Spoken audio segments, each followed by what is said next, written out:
Hello जी, राम राम सारा है। आप सबका स्वागत है मेरे न्यू ब्लॉग में। तो सुबह के बज गए 5, मैंने लिया मौसम का आनंद और आ गई मैं अपने किचन में। किचन में आने के बाद मैंने आटे को लगाया और फिर मैं लग गई काहे की रोटी बनाने के बाद अपने हस्बैंड का ब्रेकफास्ट और लंच बनाने के लिए। आज ब्रेकफास्ट और लंच में बनाए मैंने पराठे। पराठे बनाने के बाद मैंने किया अपने हस्बैंड का लंच बॉक्स रेडी, जिसमें रखे मैंने पराठों के ऊपर अचार और उनको दिया फिर मैंने दही में रायते वाली बूंदी, 2 दिए लड्डू, 2 दिए मोदक और ये है छोले और आलू की सब्जी। और फिर मैं लगी इनका टिफ़िन पैक करने के लिए। टिफ़िन पैक करने के लिए मैंने इनके टिफ़िन में रखे 2 एप्पल और लस्सी की बोतल। तो इनको पैक कर उनका लंच बॉक्स रेडी करके मैंने अपने हस्बैंड को दिया उनका लंच बॉक्स और उनका कर दिया बाय। लेकिन जनाब के दिमाग में तो और ही फितूर है, कन्फ्यूज़न की दुकान जो है ये। और ये कन्फ्यूज़न किस लिए था? क्योंकि बाहर हो रही थी ज़ोरदार बारिश और गुड़गांव में बारिश ज़रा सी क्या होती है 10-5 मिनट के लिए, तो भी 5 फुट का जो पानी है वो खड़ा हो जाता है। इसलिए बोल रहे जाऊँ या ना जाऊँ, तो मैंने बोल दिया रहने ही दो। तो इन्होंने कर दिया कैंसिल। मैं आ गई अपने किचन में। अब देख ही रही होगी मेरे किचन का बना हुआ 2 का। फिर मैंने लगी अपने किचन को साफ़ करने के लिए। डीप क्लीन करने के बाद मैंने बना दी अपने किचन को 3 का। अब जनाब को लगाई भूख, उन्होंने की पूजा पाठ। उससे पहले देखे बारिश का नज़ारा, कितनी ज़ोरदार बारिश हो रखी है। इंद्र देव तो जमकर बरस रहे हैं। रिम झिम बूंदे सन सन सन सन हवा। तो फिर मैं लेके आई अपनी झाड़ू, उसको मैंने 3 बार झुटकारा, जो मैं हमेशा करती हूँ। और फिर लग गई मैं अपनी झाड़ू निकालने के लिए। तब तक मैंने आलू को किया चॉप। आलू चॉप करने के बाद प्याज और लहसुन को भी चॉप किया। फिर मैं लग गई थी अपनी कढ़ी बनाने के लिए।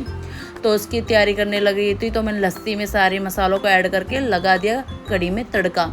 तब तक कढ़ी पकी रही थी। मेरे हस्बैंड आए, उन्होंने पूजा पाठ करके जो मैंने उनको लंच बॉक्स रेडी करके दिया हुआ था वो अपना ब्रेकफास्ट करने लग गए।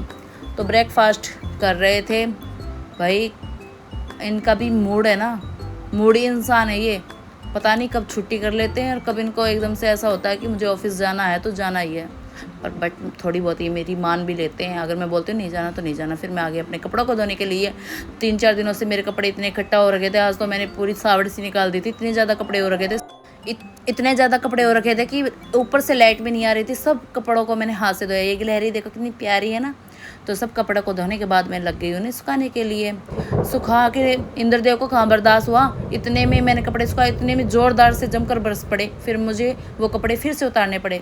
फिर हम आ गए अपना टाइम पास करने के लिए और टाइम पास का जरिए हमने लूडो को बनाया और इसमें विनर भी मैं ही हुई। विनर होने के बाद मैंने हस्बैंड से बोला चलो अब मुझे बाइक राइड पर लेके चलो, क्योंकि इस मौसम में मुझे बाइक राइड बहुत ही ज़्यादा पसंद है। और हम चल पड़े बाइक राइड पर।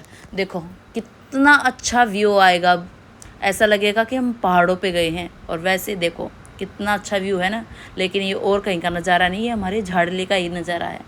So beautiful. फिर आ गई हम यहाँ पे। मैंने खाई पापड़ी, गोलगप्पे, मोमोज़ और पेरी पेरी फिंगर चिप्स और एक ली मैंने कोल्ड कॉफ़ी। तो ये बहुत ज़्यादा यमी था, लेकिन मोमोज़ इतने तीखे थे कि मुझे फिर ये फ्रूट्स लेने पड़े और हमने चेस करके पिया। फिर हम निकल पड़े अपने गांव की तरफ। चल ही रहे थे कि रास्ते में हमने पेट्रोल पंप पे रुके और अपनी बाइक में हमने तेल डलवाया। तेल डलवाने के बाद हम फिर से अपनी बाइक को हमने किया स्टार्ट और हम निकल पड़े 1 2 3 करके। ये है हमारा प्लांट जिससे 4 चांद लगे हुए हैं झाड़ली में। बहुत ही अच्छा है और बहुत हेक्टेयर में फैला हुआ है। ओके बाय बाय, मिलते हैं।